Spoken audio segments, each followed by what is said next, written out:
بسم اللہ الرحمن الرحیم۔ میں سرد خانے میں نوکری کرتا تھا۔ ایک دن ایک عورت کی نعش لائی گئی اور کہا گیا کہ کچھ دن کے لیے ان کو رکھ لیں۔ نعش رکھے کو ابھی 2 سے 3 گھنٹے ہی ہوئے تھے، اچانک نعش میں ہلچل پیدا ہوئی۔ میں گھبرا گیا۔ اچانک وہ نعش کھڑی ہو گئی، میری چیخیں نکل گئیں۔ جب تحقیق کی تو پتہ چلا کہ میں معمول کے مطابق سرد خانے میں اپنی ڈیوٹی پر آ گیا تھا اور اس وقت ابھی چونکہ کوئی کام نہیں تھا، اس لیے میں آرام سے کرسی کے اوپر بیٹھا ہوا تھا اور پچھلے چند دنوں میں سرد خانے میں جو میتیں لائی گئی تھیں، جنہیں دفن کر دیا گیا تھا، جن کے ورثاء نے انہیں وصول کر لیا تھا، میں ان سب کا ریکارڈ بنا رہا تھا اور اسے ایک رجسٹر میں محفوظ کر رہا تھا۔ مجھے اپنے کام میں مصروف ہوئے کافی وقت گزر گیا تھا جب اچانک ہی سرد خانے میں ایک ہلچل سی محسوس ہوئی۔ میں نے سر اٹھا کر دیکھا تو سامنے سے ہی بلال ایک اسٹریچر کو گھسیٹ کر لا رہا تھا۔ بلال میرے ساتھ اسے سرد خانے میں ایک ہیلپر کے طور پر کام کرتا تھا اور وہ تقریباً 20-22 برس کا جوان لڑکا تھا اور اس کے ہونے سے مجھے کافی مدد مل جاتی تھی۔ اس وقت بھی جب وہ اسٹریچر گھسیٹ کر لایا تو میں نے اس سے پوچھا، بلال کس کی میت ہے؟ تو کہنے لگا، سر جی کوئی بوڑھی عورت ہے، گھریلو عورت ہے، اس کے ورثاء نے سرد خانے میں رکھوائی ہے، کل یا پرسوں آ کر وصول کر لیں گے۔ بلال کے کہنے پر میں نے اس سے باقی تمام تفصیلات پوچھیں اور ایک فارم فل کر کے رکھ دیا، کیونکہ یہ سرد خانے کا اصول تھا کہ یہاں پر جو بھی میت لائی جاتی تھی اس کے سارے کوائف درج کر لیے جاتے تھے اور ایک فارم پر اس کی ساری تفصیلات لکھی جاتی تھیں۔ میں نے اس وقت بھی ایسا ہی کیا اور اپنے کام سے مطمئن ہو کر دوبارہ رجسٹر پر جھک گیا اور اس میں اندراج کرنے لگا۔ کافی دیر اسی طرح مصروف رہا۔ بلال کسی دوسرے کام کی وجہ سے یہاں سے چلا گیا تھا اور اس وقت میں یہاں پر اکیلا بیٹھا مصروف تھا۔ تبھی 2-3 گھنٹے گزر گئے اور ایک دم سے سرد خانے کے ایک برفیلے ماحول میں ہلچل سی محسوس ہوئی۔ میں تھوڑا سا گھبرا گیا کیونکہ یہاں پر میرے علاوہ اس وقت صرف میتیں ہی رکھی ہوئی تھیں اور وہ سب کے سب مردہ اشخاص برف میں لگے ہوئے تھے۔ تو پھر یہ آہٹ کیسی، یہ آواز کیسی، یہ ہلچل کس چیز کی محسوس ہوئی؟ میں گھبرا گیا اور ایک دم اپنی جگہ سے اٹھ کھڑا ہوا۔ مردہ خانے کو کہا، ماحول ویسے بھی بڑا پراسرار سا ہوتا ہے اور یہاں پر تو ہر چیز سے خوف محسوس ہوتا ہے اور اس وقت اس ہلچل کے محسوس ہونے پر میرا دل اچھل کر حلق میں آ گیا تھا۔ حالانکہ مجھے یہاں پر کام کرتے ہوئے تقریباً 2 برس ہو چکے تھے اور آج تک کبھی ایسا نہیں ہوا کہ میں اتنی بری طرح خوف زدہ ہوا ہوں، لیکن اس وقت میری سچ میں جان نکل چکی تھی۔ میں نے کھڑے ہو کر چاروں طرف نگاہ دوڑائی لیکن وہاں پر کوئی بھی نہیں تھا۔ پھر خود کو یہ سوچ کر تسلی دے دی کہ شاید کوئی بلی آ گئی ہوگی اور اسی نے یہ ہلچل مچائی ہوگی۔ یہ سوچ کر میں مطمئن ہو گیا اور واپس بیٹھ کر دوبارہ رجسٹر پر جھک گیا۔ ابھی کچھ ہی دیر گزری تھی کہ پھر سے مجھے ایک آواز سنائی دی۔ یوں لگ رہا تھا کہ جیسے کوئی لوہے کا دروازہ پیٹ رہا ہو۔ میں اب کی زیادہ ڈر گیا اور ایک دم اٹھا اور دیکھا تو جس بڑے سارے لوہے کے دراز میں مردوں کو رکھا جاتا ہے جو برف میں لگے ہوتے ہیں، اس کے زور زور سے پیٹنے کی آواز آ رہی تھی۔ یہ آواز سن کر میں بے انتہا خوفزدہ ہو گیا اور اپنی جگہ پر کھڑے کا کھڑا رہ گیا۔ میرا رنگ زرد پڑ گیا تھا۔ اسی اثنا میں بلال وہاں پر آیا اور اس نے بھی یہ آواز سن لی تھی۔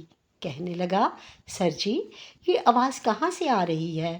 کون اتنی بری طرح یہ دراز پیٹ رہا ہے جبکہ یہاں پر تو سارے مردے ہیں؟ بلال کا اپنا چہرہ فک ہو گیا تھا اور اس وقت وہ بہت گھبرایا ہوا تھا۔ میں نے اسے کہا، بلال اس دراز میں سے آواز آ رہی ہے، ہمیں ایک بار اسے کھول کر دیکھنا چاہیے۔ جبکہ وہ کہنے لگا، سر جی یہ تو وہی دراز ہے جو میت ابھی تھوڑی دیر پہلے میں لے کر آیا تھا، یہ تو اس بوڑھی عورت کی میت والا خانہ ہے۔ اس کی بات سن کر میں نے بے اختیار اس کی طرف دیکھا اور پھر ہمت کر کے ہم دونوں آگے بڑھے۔ نہ میرا حوصلہ پڑ رہا تھا کہ میں دراز کو کھولوں اور نہ ہی بلال کا حوصلہ پڑ رہا تھا۔ پھر میں نے دل میں قرآنی آیات کا ورد کیا اور اپنے اور بلال کے اوپر پھونک کر ہمت کرتے ہوئے اس دراز کو کھول دیا۔ لیکن وہ دراز کھولتے ہی جب میری نگاہ اس میں رکھی ہوئی میت پر پڑی تو میرے قدموں تلے سے زمین نکل گئی۔ کیونکہ وہ بوڑھی عورت اب آنکھیں کھولے دیکھ رہی تھی۔ اب اس کے چہرے پر دہشت چھائی ہوئی تھی۔ میم اور بلال ایک دوسرے کو دیکھ کر رہ گئے۔ یقین نہیں آ رہا تھا کہ ایک مردہ اٹھ کر بیٹھ سکتا ہے۔ ابتدائی جھٹکے سے سنبھلنے کے بعد میں نے اس بوڑھی عورت سے کہا، اماں آپ زندہ ہیں؟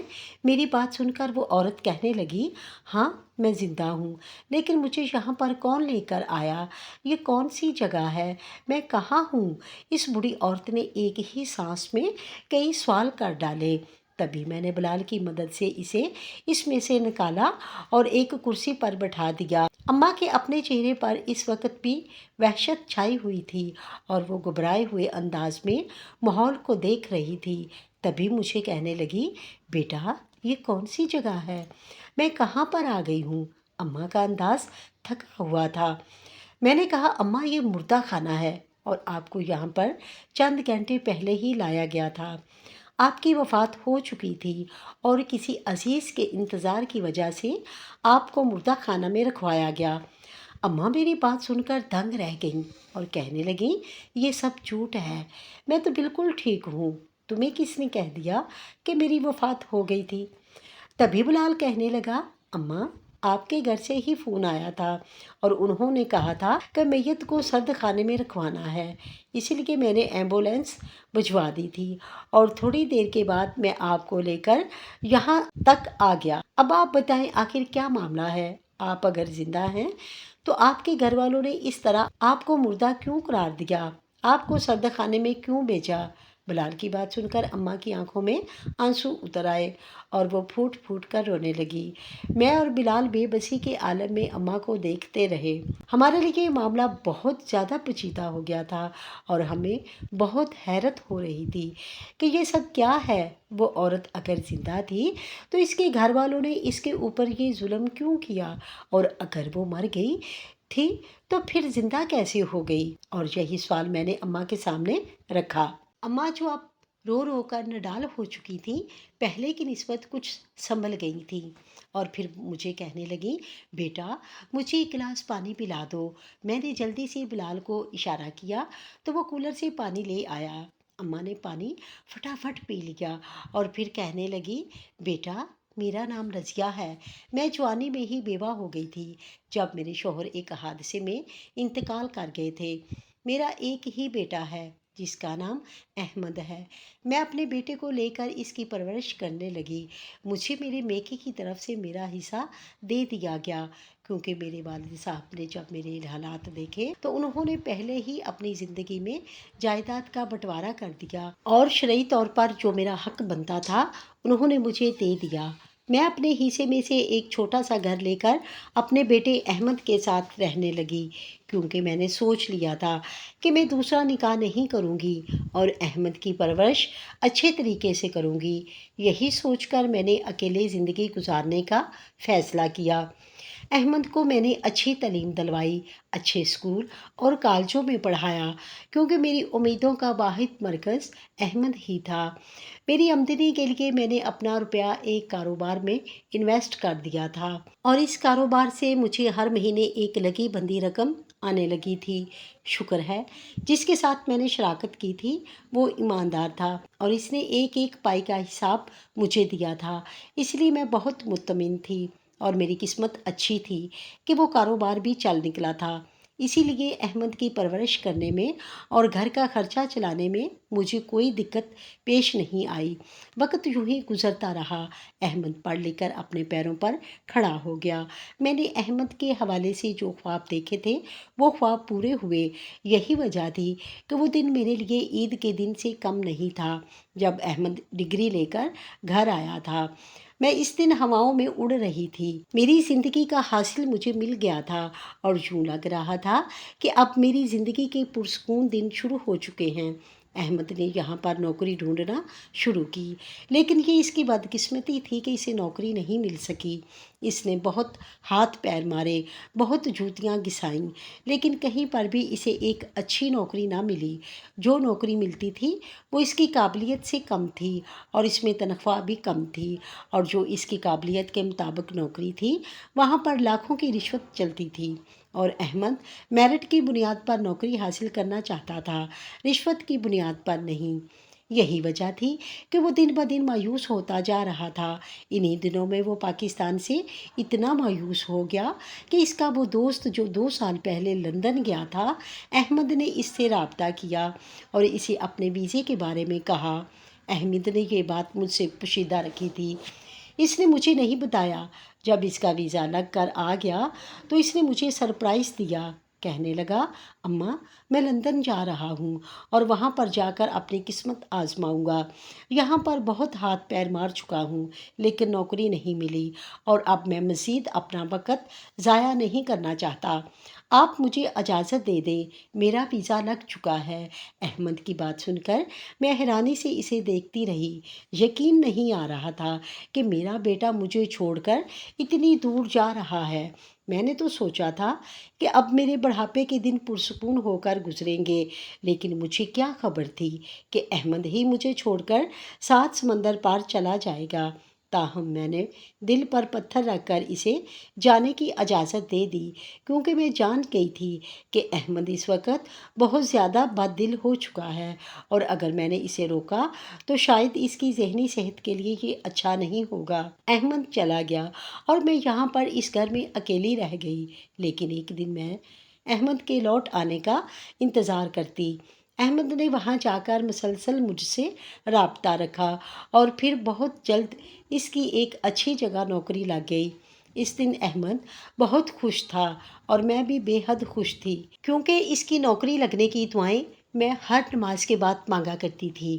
احمد کو وہاں پر گئے ہوئے 6 ماہ ہو گئے تھے جب ایک دن وہ اچانک لوٹ آیا۔ اس نے مجھے سرپرائز دیا تھا اور اسے اچانک اپنے سامنے دیکھ کر میں بے حد خوش ہوئی تھی۔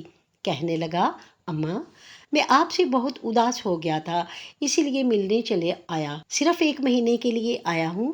احمد کی بات نے مجھے خوش کر دیا اور تبھی میں نے روتے ہوئے اسے کہا، احمد تمہارے بغیر یہ گھر مجھے کاٹ کھانے کو دوڑتا ہے۔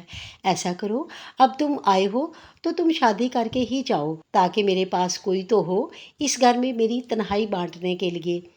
احمد سے جب میں نے کہا تو پہلے تو وہ مانا ہی نہیں، لیکن پھر میری تنہائی، بڑھاپے اور بیماری کے خیال سے اس نے حامی بھر لی اور جلد ہی میں نے اپنے ایک جاننے والوں میں احمد کی شادی کر دی۔ میری بہو جو مجھے بہت پسند تھی، میں اسے بیاہ کر اپنے گھر لے آئی۔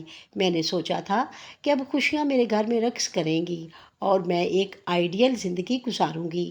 احمد تو کچھ دن کے بعد چلا گیا تھا اور بہو اب میرے ساتھ ہی ہوتی تھی، لیکن احمد کے جانے کے بعد آہستہ آہستہ اس کے رنگ بدلنے لگے۔ وہ اب بات بے بات مجھ سے الجھنے لگی، وہ مجھ سے بدتمیزی کرنے لگی اور کبھی کبھار سارا سارا دن وہ کمرے میں ہی گزار دیتی۔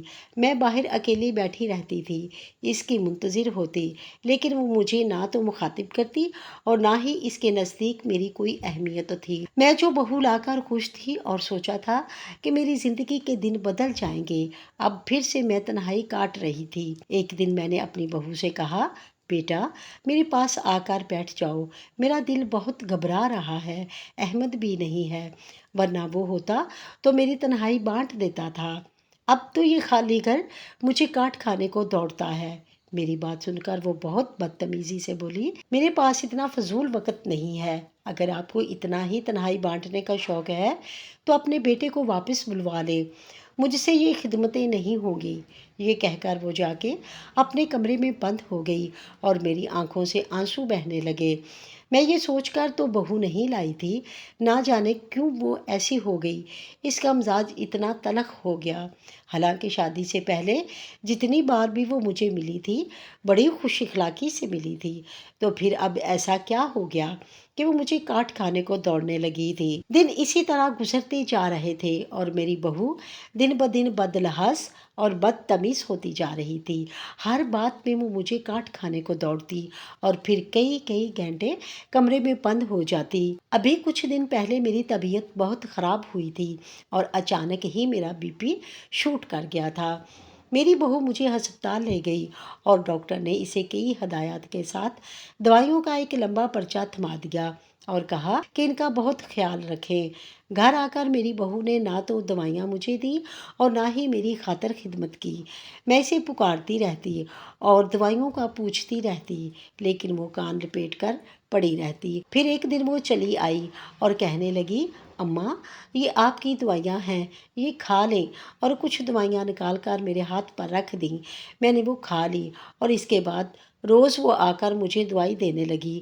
میں خوش ہو گئی کہ میری بہو کو میرا خیال ہے اور اب اسے اپنی غلطی کا احساس ہو گیا ہے، لیکن میں نہیں جانتی تھی کہ اس کے پیچھے بھی اس کا کوئی مقصد ہے۔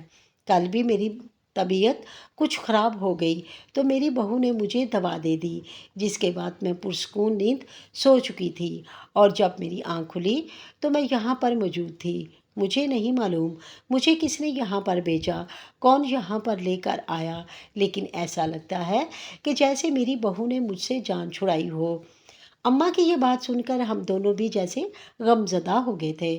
یقین نہیں آ رہا تھا کہ ایسا بھی ہو سکتا ہے۔ اماں تو بالکل ٹھیک ٹھاک تھیں، تو پھر انہیں یہاں پر کیوں بھیج دیا گیا؟ میں نے ہمت کرتے ہوئے اماں سے کہا، اماں اگر آپ مجھے اپنا بیٹا سمجھیں تو آپ میرے ساتھ میرے گھر چلیں۔ جب کل کو کوئی آپ کی میت وصول کرنے کے لیے آئے گا تو ہم اس سے بات کر کے دیکھیں گے، دیکھتے ہیں کہ یہ کس وجہ سے ہوا اور کیوں ہوا۔ میری بات پر اماں نے کچھ دیر کے لیے سوچا اور پھر میرے گھر چلنے پر رضامند ہو گئیں۔ میں نے بلال کو سارا کام سمجھایا اور اماں کو لے کر سرد خانے سے نکل آیا۔ اماں کو میں نے گھر لا کر اپنی بیوی سے متعارف کروایا اور اسے سب کچھ سمجھا دیا۔ وہ بھی بہت افسردہ ہو گئی اور کہنے لگی، آخر اماں کے ساتھ یہ ظلم کون کر سکتا ہے اور کیوں کر سکتا ہے؟ کون اتنا ظالم ہے؟ کیا وجہ ہو سکتی ہے؟ میں نے اپنے کندھے اچکا دیے اور کہا، ابھی تو میں کچھ نہیں کہہ سکتا، کل کو جب کوئی اماں کو لینے آئے گا تبھی سارا معاملہ معلوم ہوگا۔ اماں ہمارے پاس مہمان ہیں، تم ان کا خیال رکھنا اور ان کی خدمت میں کوئی کسر مت اٹھا رکھنا۔ میں نے اپنی بیوی کو اچھے طریقے سے سمجھا دیا اور اس نے سر ہلا دیا۔ اگلے دن میں معمول کے مطابق کام کے لیے گھر سے نکل آیا اور اماں سے کہہ آیا تھا کہ اماں آپ کو جب بھی کوئی لینے آیا تو میں آپ کو بتا دوں گا، آگے آپ کی مرضی ہے، آپ نے جو کرنا ہوا آپ مجھے بتا دینا۔ اماں بھی سمجھ چکی تھی، اسی لیے میری بات پر سر ہلاتے ہوئے کہنے لگی، ٹھیک ہے بیٹا، تمہارا بہت شکریہ۔ میں سارے راستے اماں اور ان کے مسئلے کے بارے میں سوچتا آیا تھا اور جس نتیجے پر پہنچ رہا تھا مجھے اس پر یقین تو نہیں آ رہا تھا، لیکن اس کے علاوہ اور کوئی بات نہیں ہو سکتی تھی۔ میں سرد خانے میں تو آ گیا، لیکن میرا دھیان دروازے کی طرف ہی تھا۔ میں منتظر تھا کہ کب کوئی آ کر اماں کے بارے میں پوچھتا ہے اور میں اس حقیقت سے پردہ اٹھاتا ہوں کہ اماں کے ساتھ کیا ہوا۔ مجھے ڈیوٹی پر آئے ہوئے کئی گھنٹے گزر چکے تھے اور میرا انتظار اب مایوسی میں بدل رہا تھا، جب اچانک ہی ایک شخص بڑے حواس باختہ انداز میں سرد خانے میں داخل ہوا۔ اس نے ادھر ادھر دیکھتے ہوئے سیدھا میری طرف کا رخ کیا اور کہنے لگا، مجھے اپنی والدہ کو لینا ہے، وہ کل یہاں پر آئی تھیں۔ اس کی بات سن کر میں ایک دم چونک گیا۔ وہ شخص بہت رویا ہوا لگتا تھا۔ مجھے اس پر ترس سا آ گیا اور اس سے بولا، آپ کی والدہ کا نام کیا ہے؟ میں نے سرسری انداز میں پوچھا کیونکہ میں تصدیق کرنا چاہتا تھا۔ کہنے لگا، رضیہ بی بی۔ میں نے سر ہلا دیا اور پوچھا، آپ ان کے بیٹے ہیں؟ تو اس نے آہستہ سے ہاں میں سر ہلایا۔ تبھی میں نے اسے کہا، آپ بیٹھیں، مجھے آپ سے بہت ضروری بات کرنی ہے۔ میرے اس طرح کہنے پر اس کے چہرے پر حیرت اتر آئی اور وہ نہ سمجھے بھرے انداز میں کرسی پر بیٹھ گیا۔ کہنے لگا، آپ کو مجھ سے کیا کہنا ہے؟ میری والدہ میرے حوالے کریں اور میں یہاں سے جاؤں؟ میں خاص طور پر ان کے لیے لندن سے آیا ہوں۔ اس شخص نے جب مجھ سے یہ کہا تو میں فوراً بولا، میں اسی لیے آپ سے بات کرنا چاہ رہا ہوں، میرا بات کرنا بہت ضروری ہے۔ آپ چند منٹ میری بات سن لیں، آپ کو سب خود ہی سمجھ آ جائے گا۔ میرے اس طرح کہنے پر اس کے چہرے پر عجیب سے تاثرات امڈ آئے تھے اور تبھی وہ جیسے بیزاری سے بولا، کہیے کیا کہنا ہے آپ کو؟ اس کی بیزاری اور عجلت کو میں سمجھ رہا تھا، لیکن میں بھی مجبور تھا اور یہ سب کرنا میری مجبوری بن گئی تھی۔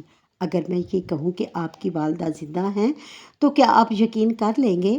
میری بات سن کر وہ چونک پڑا اور کہنے لگا، یہ آپ کیسا مذاق کر رہے ہیں؟ میں اتنی دور سے اپنی والدہ کی تدفین کرنے کے لیے آیا ہوں۔ میری بیوی نے مجھے بتایا کہ ان کا انتقال ہو گیا ہے اور آپ مجھے کہہ رہے ہیں کہ وہ زندہ ہیں۔ اس انداز پر میں نے فوراً اپنا سر ہاں میں ہلایا اور کہا، جی ہاں، میں بالکل سچ کہہ رہا ہوں۔ آپ کی والدہ نہ صرف زندہ ہیں بلکہ اس وقت وہ میرے گھر پر موجود ہیں۔ آپ کی بیوی نے آپ سے جھوٹ کہا ہے۔ یہ سارا ڈرامہ آپ کی بیوی کا ہی رچایا ہوا ہے۔ کل جب آپ کی والدہ کو یہاں پر لایا گیا تو وہ بے ہوشی کی حالت میں تھیں۔ آپ کی بیوی انہیں کوئی ایسی دوا دیتی رہی جس کی بدولت آپ کی والدہ کے اوپر ایک لمبے عرصے کے لیے بے ہوشی طاری ہو جاتی اور پھر انہیں کوئی خبر نہ ہوتی۔ کل جب وہ یہاں پر آئی تو وہ نیم مردہ حالت میں تھی، لیکن آہستہ آہستہ جب ان کی دوا کا اثر ختم ہوا تو وہ ہوش میں آ گئیں اور تبھی ہمیں پتہ چلا کہ وہ زندہ ہیں۔ میں انہیں اپنے گھر لے گیا تھا کیونکہ میں آپ کا منتظر تھا کہ آپ کب آئیں اور اپنی بیوی کی حقیقت سے باخبر ہوں۔ میں کل آپ کی والدہ سے ساری حقیقت جان کر اس بارے میں بہت سوچا تھا اور اس میں مجھے سارا قصور آپ کی بیوی کا لگتا ہے۔ باقی آپ اپنی والدہ سے مل لیں اور ان سے سب معلوم کر لیں۔ میں نے جب یہ ہوش ربا انکشاف کیا تو احمد کا منہ کھلے کا کھلا رہ گیا تھا۔ وہ کہنے لگا، میں یقین نہیں کر سکتا کہ ایسا ہوگا، جبکہ میں نے اسے کہا، میں سچ کہہ رہا ہوں۔ آپ میرے ساتھ چلیں اپنی والدہ سے ملنے اور پھر جب آپ کا فیصلہ ہوگا مجھے قبول ہوگا۔ میں احمد کو ساتھ لے کر جب اپنے گھر پہنچا تو دونوں ماں بیٹے کی ملاقات بہت زیادہ جذباتی کر دینے والی تھی۔ ان دونوں کو اس طرح ایک دوسرے سے ملتا دیکھ کر میں خود بھی رو پڑا تھا اور آنسو بے اختیار بہہ نکلے تھے۔ تبھی کچھ دیر کے بعد جب وہ الگ ہوئے تو احمد نے اپنے آنسو صاف کرتے ہوئے کہا، اماں، مجھے سچ سچ بتائیں کیا ہوا ہے؟ آخر یہ سب کیا ہے؟ اور تب ہی احمد کی والدہ نے اسے سب کچھ بتا دیا، ساری حقیقت سے آگاہ کر دیا، جسے جان کر احمد کو اپنی بیوی پر بہت غصہ آیا اور وہ اسی وقت اپنی ماں کو وہاں سے لے کر اپنے گھر چلا گیا۔ میں نے بے ساختہ اماں کے لیے دعا کی اور سوچا اللہ ان کے لیے بہتر کرے۔ کچھ دن اسی طرح گزر گئے تھے۔ میرا دھیان ایک دو بار اماں کی طرف بھی گیا، حالانکہ ان کا ایڈریس میرے رجسٹر میں بھی موجود تھا، لیکن نہ جانے کیا بات تھی میں جھجک گیا اور ان کی خیریت معلوم کرنے کے لیے نہیں جا سکا۔ تب تک تقریباً ایک ہفتے کے بعد احمد اور اماں دونوں سرد خانے میں چلے آئے اور اماں کہنے لگیں، بیٹا، میں تمہارا شکریہ ادا کرنا چاہتی تھی۔ تم نے اس دن میری بہت مدد کی، مجھے اپنے گھر لے گئے اور احمد کے آنے تک کا انتظار کیا کہ کہیں میری بہو مجھے کوئی نقصان نہ پہنچا دے۔ اب میں احمد کے ساتھ ہی لندن جا رہی ہوں۔ احمد نے میرا ویزا اپلائی کر دیا ہے، چند دنوں میں ہی آ جائے گا۔ میں تمہارا شکریہ ادا کرنا چاہتی تھی اور احمد بھی تمہارے پاس شکریہ ادا کرنے کے لیے آیا ہے۔ میں نے اماں کی بات سن کر مسکراتے ہوئے کہا، اماں، شکریہ کی کوئی بات نہیں، یہ میرا فرض تھا، میں آپ کے کسی کام آ سکا، مجھے بہت خوشی ہوئی۔ تبھی اماں کہنے لگی، تم نے تو ہمارے لیے آسانیاں پیدا کر دی ہیں، میری بہو کا راز کھول کر رکھ دیا۔ میں کبھی بھی جان نہ پاتی کہ دوائی کی آڑ میں مجھے مارنے کی سازش کر رہی ہے۔ اگر تم اس دن میری جان نہ بچاتے تو شاید میں اس دنیا سے ہی گزر چکی ہوتی۔ احمد اب اسے طلاق دے رہا ہے کیونکہ وہ عورت گھر بسانے کے قابل نہیں ہے۔ میں اور احمد لندن جا کر اب ایک نئی زندگی شروع کرنے والے ہیں، تم ہمارے لیے دعا کرنا۔ اماں نے مجھے کہا تو میں مسکرا دیا اور کہا، اماں، آپ بھی مجھے اپنی دعاؤں میں یاد رکھنا۔ تبھی احمد نے اپنی جیب میں سے ایک لفافہ نکالا اور مجھے تھما دیا، کہنے لگا، بھائی جی، میں اپنی خوشی سے آپ کو دے رہا ہوں، آپ غلط مت سمجھنا۔ اماں نے بھی مسکراتے ہوئے کہا، بیٹا رکھ لو، ایک ماں کی طرف سے تمہارے لیے چھوٹا سا نذرانہ ہے۔ اماں نے جب کہا تو میں نے خاموشی سے وہ لفافہ تھام لیا۔ اماں مجھے ڈھیروں دعائیں دیتے ہوئے وہاں سے چلی گئی اور میں اپنے دل میں بہت اطمینان اترتا ہوا محسوس کر رہا تھا۔ مجھے اب یقین ہو گیا کہ اماں نے جس زندگی کا خواب دیکھا ہے اب وہ انہیں ملنے والی ہے۔